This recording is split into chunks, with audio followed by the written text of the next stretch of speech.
tími á tiltekt. Frábæru Systema geymsluboksin eru nú fáanleg í Netto. Skemmtilegt skipulag með snjöllum lausnum frá Systema. Netto. Kræsingar og kostakjör.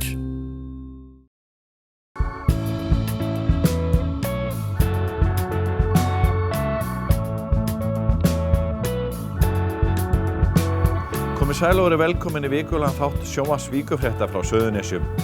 Í þætti vikuna förum við aðeins yfir hvað hefur gerst í uppbyggingunni á gamla varnarsvæðinu á Keflavíkurflugvelli sem nú heitir Ásbrú.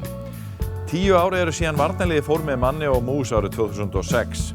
Í síðara hluta þáttarins heimsækjum við fyrirtækið Skref fyrir Skref í Sandgerði og fáum fréttapakka frá Suðurnesjum.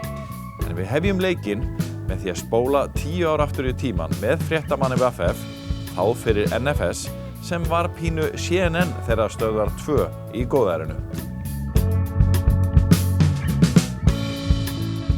Það hefur gengið á ýmsu síðustu daga eftir þessi ákvörðun Bandaríkjahers að fara héðan frá Íslandi. Og þessi orð eiga sem sagt vel við óviðkomandi bannaður aðgangur því að fjölmiðlum hefur líka verið meinaður aðgangur og við höfum því ekki getað tekið púlsinn á svæðinu innan girðingar.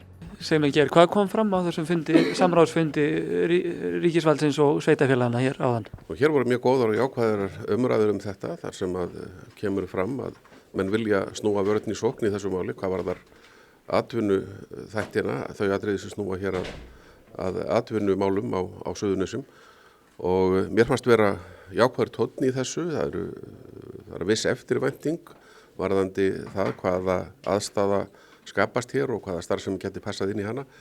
Þannig að þrátt fyrir þessa erfiðleika sem að núna er við að glíma þá eru menn staðránir í því að gera það best úr þessu og skapa hér ný tækifæri. Var eitthvað rætt framtíð aðstöðunar upp á Miðnesheiði? Nei, það er ekki hægt að gera það strax fyrir en að þetta skýrist, nákvæmlega hvað þarf að nota í varnarlegum tilgangi við þessa breytingar og hvað þetta er að taka í almenna borgaralega notkun. Þetta er bara ekki ljóst ennþá. Kjartan, það eru 10 ára þessu ári frá því að varnarliðið fór með manni og mús.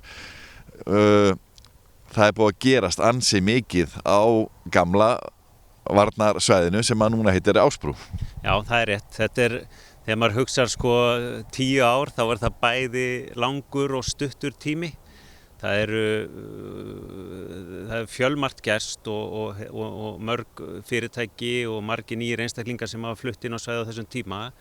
Það má þó ekki gleyma því að á þessum tíma þá er í raun og veru svæðið að fara í gegnum 2 mjög stóra krísur. Í fyrsta lagi náttúrulega stærstu efnahagskrísu eða eina af allra stærstu efnahagskrísum sem svæðið hefur gengið í gegnum þegar að kanninn fer og síðan náttúrulega fjármálahrunið fræga, það kemur ofan í þetta allt saman. Þannig að það eru búin að vera nokkur ár þar sem að uppbyggingin hefur verið svona, má segja, með eðlilegum hætti í eðlilegu umhverfi. En það breytir því ekki að við höfum nýtt tíman vel, þetta gat sem hefur verið í verkefninu og náð að draga inn fjölmörg fyrirtækin á svæðið og haldið svona með markvissum hætti í þá stefnu sem við sköpuðum í byrjun. Og það hefur síðan leitt til þess að við erum svolítið að ná að grípa boltan á lofti þar sem að kannski hann var þegar að fjármálahrunið dettur yfir okkur. Já, ef við horfum á þessi 10 ár, hvað er nú það helsta ef að þú segir okkur í stuttu máli hefur gerst á þessum tíma? Já, kannski til að byrja með að þá náttúrulega fór í gang mjög mikil vinna í því að móta stefnu fyrir svæðið. Út frá þeirri stefnu hefur síðan verið unnið því það er alveg ljóst að þetta mikla magn af eignum sem hér er að þetta hefði geta haft gríðarleg áhrif á það sem að gerast annars staðar á svæðinu en okkar markmið var það að reyna að lágmarka öll neikvæð áhrif og hámarka þau jákvæðu. Og þar með höfum við verið að skilgreina ákveðnar greinar sem við höfum sótt markvisst á.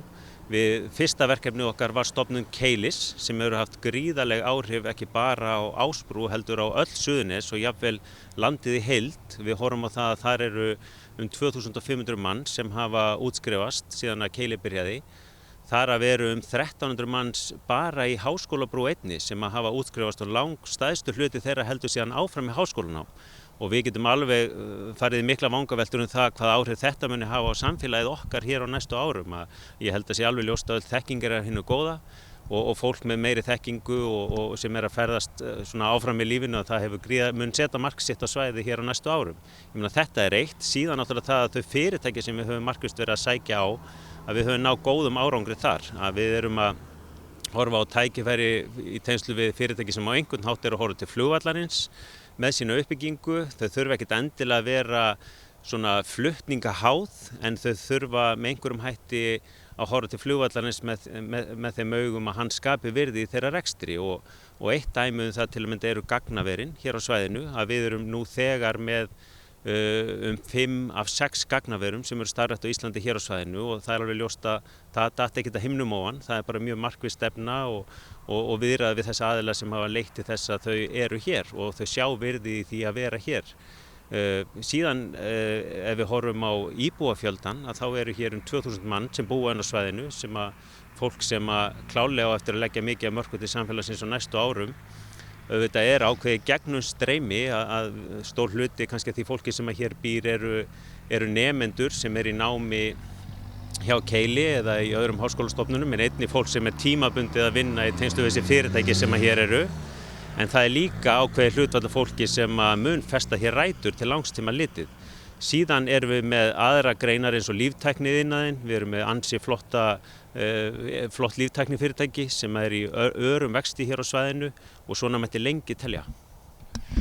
Eitt af því sem að mjög fljótlega komu áhyggjur var þessi mikli fjöldi íbúðar stórt og mikið af íbúðarhúsnæði hérna á vellinum eins og þetta var alltaf kallað. Hvernig hefur það gengið hvað getur þú sagt, að þau áhrif eru ekki of mikil á fasteignamarkaðnum á svæðinu? Já, ég myndi segja að það hefði gengið ótrúlega vel og auðvitað erum við náttúrulega búin að vera með svæði sem að það kannski svona ástandi á fasteignamarkaði hefur verið verra heldur en á mörgum öðrum stöðum á landinu í töluvert lengri tíma. Og þess vegna komum við aftur að því að okkar markmiði var það að búa til nýja eftirspurn eftir þessum eignum og ég held að sé alveg ljóst að þú myndir hvergi fara í gegnum verkefni þar sem að svona stórt hlutfall af nýju húsnæði væri að koma inn á svæðið án þess að það hefði einhver áhrif á nærliggjandi markaði. En okkar markmiði var náttúrulega bara að lágmarka þau áhrif og ég held að það hefði gengið ótrúlega vel. Því við sjáum að eins og í tengslu við Keili að þá mikið að nýju fólki flutt inn á svæði sem hefði ekki verið hér annars og sama má segja þau fyrirtæki og þau störf sem hafa verið sköpuð hér undanfarnum árum að fólk sem að býr hér er í miklu liti í tengslu við þá viðbót sem hefur orðið hér á svæðinu í tengslu við þá uppbyggingu sem hefur átt sér stað. Hvað búið í mörgum íbúðum og hvað eru margar lausar og hvernig framtíðin hvað það varðar? Þetta nú eiginlega svolítið tvískipt, þetta annars vegar einstaklingshúsnæði og hins vegar fjölskylduhúsnæði. Af fjölskylduhúsnæðinu þá búið í það bil 70% af því húsnæði sem til staðar, sem eru 700 íbúðareiningar, þannig að það má segja að séu 300 eftir. Varðandi einstaklingshúsnæði þá það kannski í svona öfugu hlutfalli, það eru 300 eignir sem eru nýttar, einingar sem eru nýttar á móti kannski það bil 700 sem eru lausar. Von á því að þetta lausa húsnæði fari í notkun á næstunni? Við teljum alveg klálega eins og sérstaklega þú horfir á fjölskylduhúsnæðið að á næstu 2 árum verði langstærstu hluti ef ekki allt af því komið í nýtingu og sama má segja með einstaklingshúsnæðið að það eru svona nokkur ólík hlutverk sem við sjáum fyrir það húsnæði. Eitthvað tengist uppbyggingu í ferðaþjónustu eins og hefur verið, annað lítur að mönnun nýra starfa við flugvöllinn og síðan náttúrulega hluta því húsnæði sem áður var nýtt sem einstaklingsíbúðir að við sjáum tækifæri jafnvel fyrir það sem skrifstofur í tengslu við þá auknu starfsemi sem á sér stað hér á svæðinu og líka í tengslu við uppbyggingu flugvallarins. En hvað með atvinnuhúsnæði? Er eitthvað laust af því hérna þá? Það líka svolítið svona í nokkrum hólfum ef má segja svo. Ég myndi segja að langstærsti hlutin af því svona iðnaðarhúsnæði sem við höfum haft að það í nýtingu í dag og hefur verið mikil eftirspurn eftir því bara undanförnum árum. Við höfum verið að nýta hluta því náttúrulega í tengslu við þessi sprotafyrirtæki sem hafa verið að koma og svona allskyns ólíka starfsemi sem hefur komið inn á svæðið. Síðan eigum við eitthvað á svona þjónustuhúsnæði sem má nýta betur og á eftir að nýtast betur á næstu árum. En eins og ég segi, við sjáum það svolítið fléttast saman í heildaruppbyggingu svæðisins að með auknum umsvifum á svæðinu, nýjum íbúum og nýjum fyrirtækjum, þá myndast líka þörf fyrir þetta húsnæði í tengslu við það. Þannig að þegar þú horfir tilbaka, ertu ánægður, þú nú búin að vera hérna frá upphafi, Hefðirðu vilja sjá eitthvað af þessu sem búið að gerast, fara einhvern veginn öðruvísi? Nei, ég meina auðvitað, það alltaf hægt að vera eitthvað vitur eftir á, en ég held að í heildina litið hafi þetta nokkurn veginn gengið eftir þeim plönum sem við lögðum upp og við náttúrulega, það alveg ljóst að sko í byrjun var verkefnið nokkuð óljóst og við þurftum að setja mikla vinnu í gang til að greina þau tækifæri sem voru til staðar og móta ákveðin ramma stefnun okkar. Og ég myndi segja að í meginatriðum hafi það allt gengið eftir. Auðvitað kannski eru einhver ákveðnir þættir sem maður hefði viljað sjá öðruvísi, en í heildina litið held ég þetta hafi algjörlega farið eins og við vonuðumst til að þetta myndi þróast. Þrátt fyrir sko viðbótar áföll sem kom inn í verkefni sem hafa töluvert mikil áhrif líka. Í þessu ferli á þessum tíma hefur maður heyrt spurt hvað þýðingu hefur þróunarfélag Keflavíkurflugvallar fyrir Suðurnesin, svona eru þið eitthvað sérverkefni, eru þið að tengjast svæðinu ykkar, hafið þið áhyggjur af því það sem að gerast niður frá, ef við getum orðað það þannig, hvernig tengingu eru þið með við eins og sveitarfélögin og þessi svæði? Ég myndi segja að sú tenging mjög góð og búin að vera góð í gegnum tíðina. Ég meina sveitarfélögin hafa frá fyrstu tíð átt sinn fulltrúa í stjórn fyrirtækisins og þannig það ennþá í dag, þannig það hefur verið reynt að svona tengja þau með bestum hætti við. Auðvitað það þannig að okkur falið að gæta ákveðina hagsmuni verkefninu og þeir fara ekkert endilega alltaf saman, en ég held að hafi gengið ótrúlega vel að finna leiðir til þess að leysa þann svona litla ágreining sem hefur komið upp og ég alveg sannfærður það að það virði sem hefur verið búið til hér fyrir svæði með þessu verkefni og þeirri leið sem var farin á sínu tíma að nýta þessar eignir til þess að byggja upp á svæðinu, horfa á tækifæri til að hækka menntunarstig, auka tækifæri fyrir menntafólk til að starfa á svæðinu, að þetta á eftir að hafa áhrif á svæði sem að jafnvel fólk ekkert farið að sjá fyrir í dag og eru svona rétt að byrja. Ég held að séu margir einhvern veginn svona fyrst átt að sjá því hvað raunverulega að gerast og hverju svo mikla fjárfesting sem búin að vera hér undanförnum árum að skila. Það sér það í því dæmi til dæmis að einhver sem það þekkir að nema í Keili, að starfa hjá einhver af þeim fyrirtækjum sem eru hér í miklum fjárfestingum. Við erum að horfa á 2 milljarða fjárfestingar undanförnum árum, bæði ef við tökum saman það sem við höfum eitt og þessi fyrirtæki sem eru að byggja upp eins og Vörn, Algalíf og fleiri. Og þetta ekkert allt einhverju peningar sem að rúlla bara hér innan þessa svæðis. Þetta eru peningar sem að rúlla öll Suðurnes og enda sem útsvar og launagreiðslur í öðrum póstnúmerum heldur en hér. Þannig að það eru fjölmargir sem hafa haft bara sitt lífsviðurværi af verkefninu undanförnum árum og fyrir utan þann grundvöll og þau framtíðartækifæri sem verkefnið þá að skapa með eins og Keili og þessum nýju fyrirtækjum sem eru að koma inn. Þannig að þú sérð bara þessa þróun halda áfram á næstunni, eða hvað? Alveg klálega. Ég held að sé bara komin ansi góðu grundvöldur fyrir áframhaldandi þróun og ég held líka eins og þetta varandi ef við horfum til flugvallarins að þessi mikla aukning til að mynda í ferðaþjónustu að það auðvitað eru dæmi erlendis að það hafi haft svona ákveðin áhrif á ákveðin samfélag þar sem að hátt hlutfall af störfum fyrir lægra launað fólk.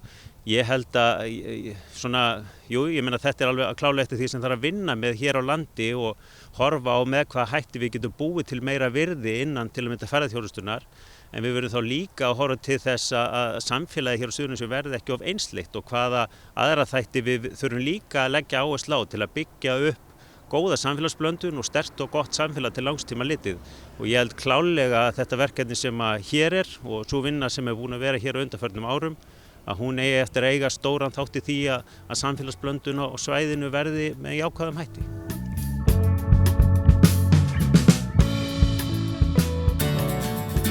Bókaðu bílinn þinn á bílahótel og láttu degra við hana meðan hún ferðast. Bílinn bíður þín svo tandurheill við heimkomu, beint fyrir utan. Bílahótel.is.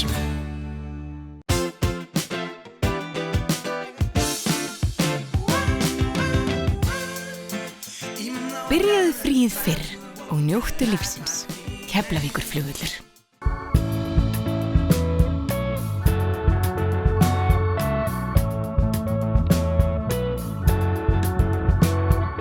Komið sæl aftur. Við hefjum seinni hálfleik með fréttapakka frá Suðurnesjum. nánast í beinni útsendingu.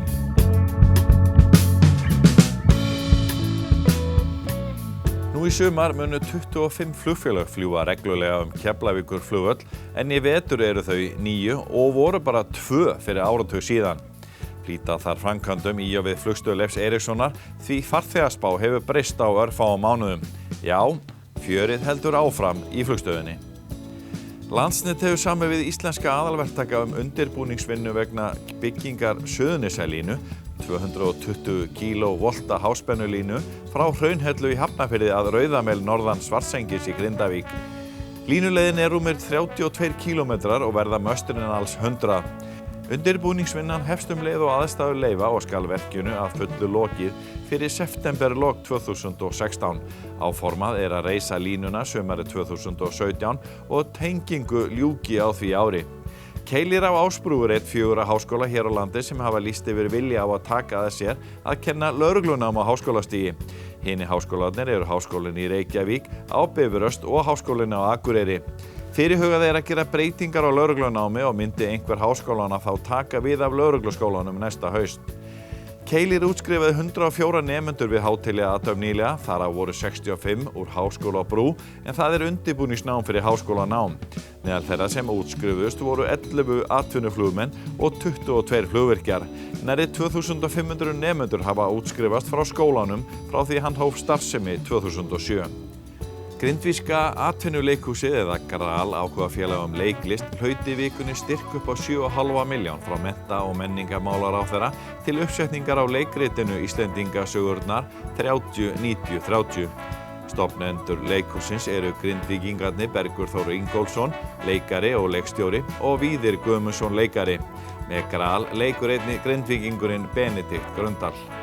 Bæjarstjóri Reykjanesbæjar Kjartan Már Kjartansson mun heimsækja allar stofnanir og deildir Reykjanesbæjar í janúar og febrúar til að veita bæjarbúum upplýsingar. Þessar heimsóknir standa einnig almennum vinnustöðum og hópum í Reykjanesbæ til boða. Líkamsræktarstöðvarnar á Suðurnesjum eru fullar af fólki eftir áramótin. Ari Elíasson hjá Sporthúsinu segir að aukningin frá því í fyrra sé nærri 15.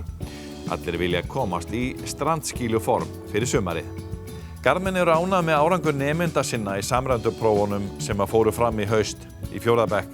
2 gerðarskólanemendur voru meðal 40 bestu á landinu í stærðfræði. Árangur skóla á Suðurnesjum hefur verið upp á við á undanförnum árum. Þorrinn mættur og Keflvíkingar tóku forskot á sæluna og hreinlega þjófstörtuðu Þorra síðustu helgi með mögnuðu blóti.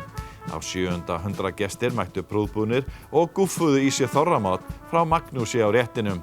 Að venju var sýndur umdeildur annáll, auk skemmtiatriða og dans. Selfie-syngurinn Ingo reif upp brekkusöngsstemmingu. Þú getur lagt að mér hjarta sá, í kvöld ég sigl á sænum, í svala ljúfa flænum. Æ, komdu þá, svo blíð á frá, út í bátinn við eigin þá.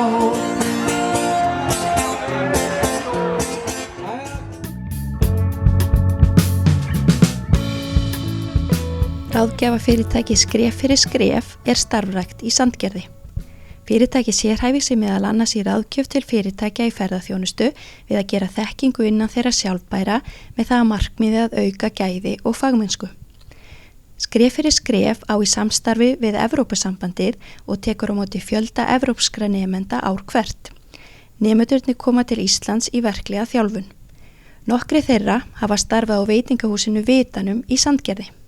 Það sem að kannski var svona grunnurinn af því að við fórum í þetta samstarf var að fyrir nokkuð mörgum árum síðan það byggðum við hjónum upp hótel í Hvalfirði og þá vantaði okkur þjálfaða starfsmenn til að geta skilað okkur gæðaþjónustu.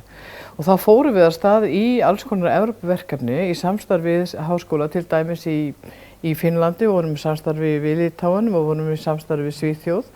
Og í framhaldi af þessu samstarfi þá hef ég síðustu árin sett upp verkefni þar sem við erum að taka á móti starfsmönnum og stúdentum frá hinum ýmsu skólum í Evrópu, og hluta af þessu verkefnum tengist inn í Evrópuverkefnin sem við kallum í dag Erasmus-verkefni. Og þá var svo mikilvægt að eiga gott þjálfaraefni eða þjálfunarefni inn í íslenskum fyrirtækjum í ferðaþjónustu.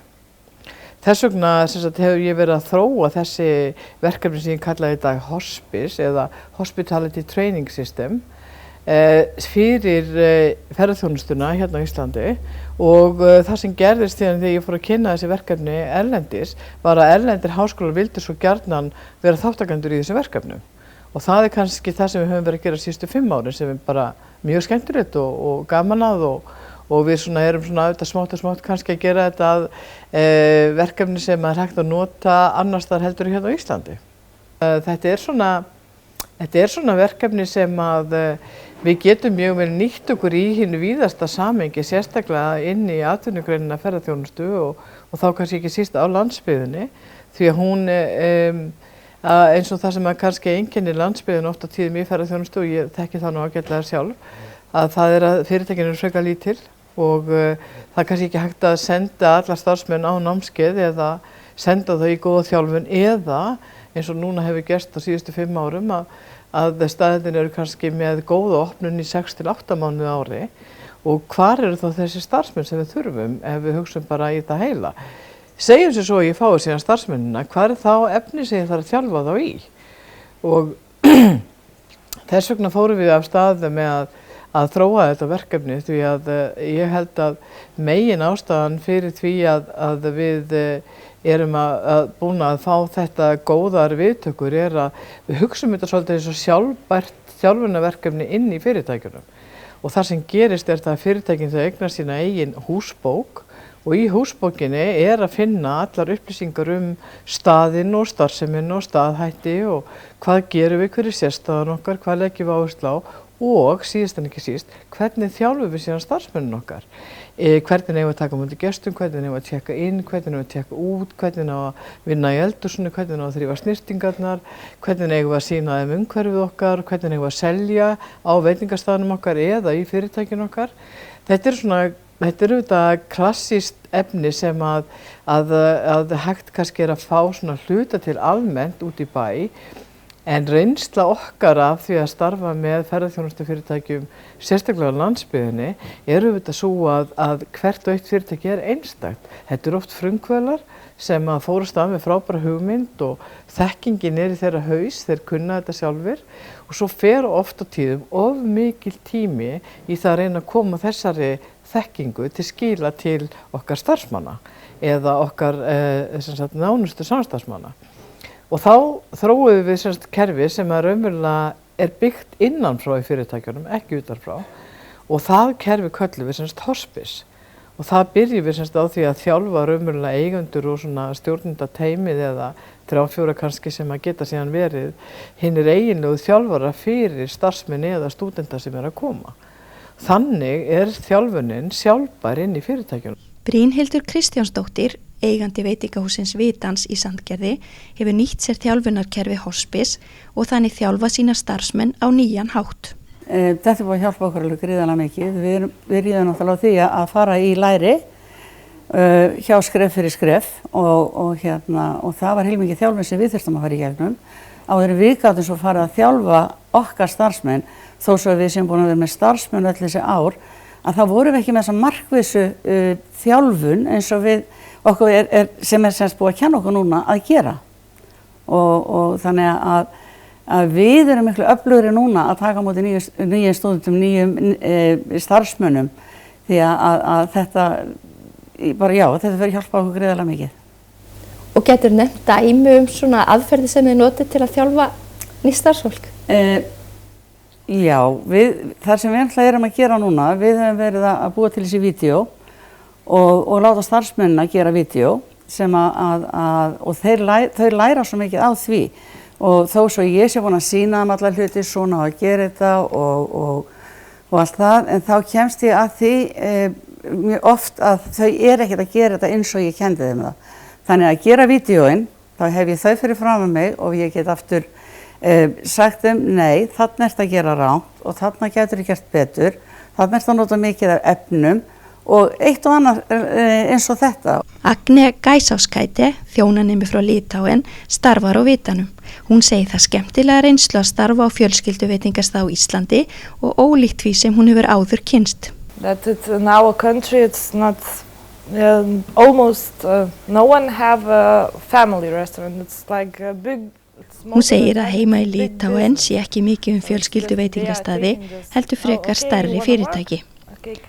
Hún segir að hérna á Íslandi sé mismunandi fólk valið til starfa og að þau læri margt. Heima í Litáen séu yfirmenn frekar í því að skipa fyrir, en að hérna sé notu uppbyggileg gagnrýni sem reynist betur. Yeah, you do this, you're supposed to do, and here's a nice way they are trying to say everything, and I think it's very good. Then yell all the time on the stuff. Leið og við þökkum ykkur fyrir áhorfið minnum við á aðra fríska miðla Víkurfrétta. Við erum með nýtt efni á Víkurfrétta vefnum www.vf.is alla daga og eins á golfvefnum kilvingur.is. Þið getur hort á þennan þátt og aðra þætti okkar í símanum eða spjaldtölvunni því þeir fara allir á YouTube rás okkar undir heitinu Sjónvarp Víkurfrétta. Þið finnið þetta líka allt saman á vefnum okkar www.vf.is. Við ljúkum þættunum í Safnahúsum Dús í Reykjanesbæ en þar hefur verið opnuð sýningin Íslensk náttúra en það eru landslagsverk úr safneign Listasafns Reykjanesbæjar. Verið sæl.